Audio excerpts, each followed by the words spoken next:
Risk management is the process of identifying, assessing, and controlling threats to an organization's capital and earnings. A risk management plan is designed not only to prevent legal liability, but to maintain and deliver a quality program. Thorough plans include both what to do to control the risks, as well as rationale for why the risk management steps are followed. One can reduce risk through risk management and the process because it's a tool to decrease potential liabilities. It determines current risks and how to mitigate them, sets standards for better decision making and safety, and sets the organization up for success and security for the future. Shavers Creek has an extremely old white pine, dubbed the White Pine of Wisdom, sitting about 20 feet from their building. It hovers over the main lawn, which is a hub for team building activities, programming, summer camps, the Maple Harvest Festival, and the Enchanted Halloween Trail. There are many dead branches on this tree, and it seems as if a large chunk of the tree is dying. Visitors at Shavers Creek are at risk of injury when participating in programming because of the White Pine of Wisdom. If the White Pine of Wisdom at Shavers Creek or one of its branches were to fall, it would be categorized as public liability caused by negligence. In fact, LegalMatch.com states that this kind of negligence would fall under the legal category of premises liability. Therefore, this allows victims to hold property owners liable for injuries that occur on their property, since the property owners have a duty to maintain their premises in a reasonably safe condition. Shavers Creek has a duty to maintain the premises in a reasonably safe condition. Shavers Creek has breached its duty by failing to correct or warn of this dangerous condition. Shavers Creek knew or should have known about the dangerous condition.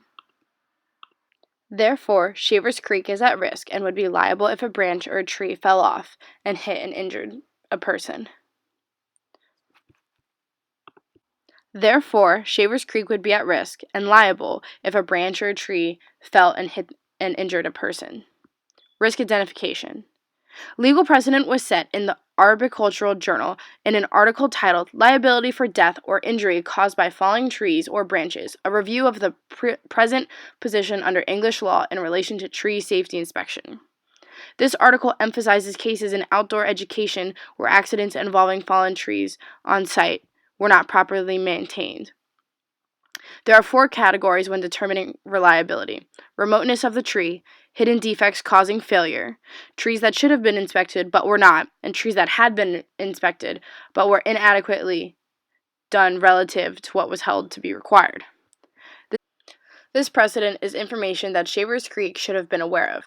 In fact, one of Shavers Creek's courses, Kinesiology 89, the Aurora Wilderness Experience, students learn of the danger of sleeping and recreating under trees with dead branches, often called widowmakers. Public liability caused by negligence, accidental injuries to participants in death, all fall under this. When evaluating risk, it's important to ask how often and how bad. In the 2 months I worked on site at Shavers Creek over the summer of 2019, there were 2 incidents where branches from the tree had fallen and punctured the brand new building. When looking at how bad, the limbs of the tree were splattered across the pavement. There were punctured holes in the new and old renovations of the building. Some had completely punctured the roof. If one of the thick limbs were to fall from such a great distance, it would severely injure someone, if not kill them. For this type of risk, I would use reduction. I would develop a plan to contain and reduce the effects of the risk because of medium frequency and medium cost. For risk implementation, I would create a committee specifically for maintaining the tree. It would be made up of grounds crew and maintenance workers from Shavers Creek and University Park. I would then have a risk manager and arborist set standards that must be maintained by the committee. I would also print these guidelines and implement it into grounds policy. Having an expert in the industry ensures that a new management plan will be up to industry standards. This is the first step to set the standards, so we need to know what the goal is. The committee would have members that work with the faculty and have a good foundation of groundswork, while other university workers ensure a lack of bias in thinking. This committee would be selected based on merit, integrity, and experience. Empowering them allows them to implement a plan instead of being stalled or slow.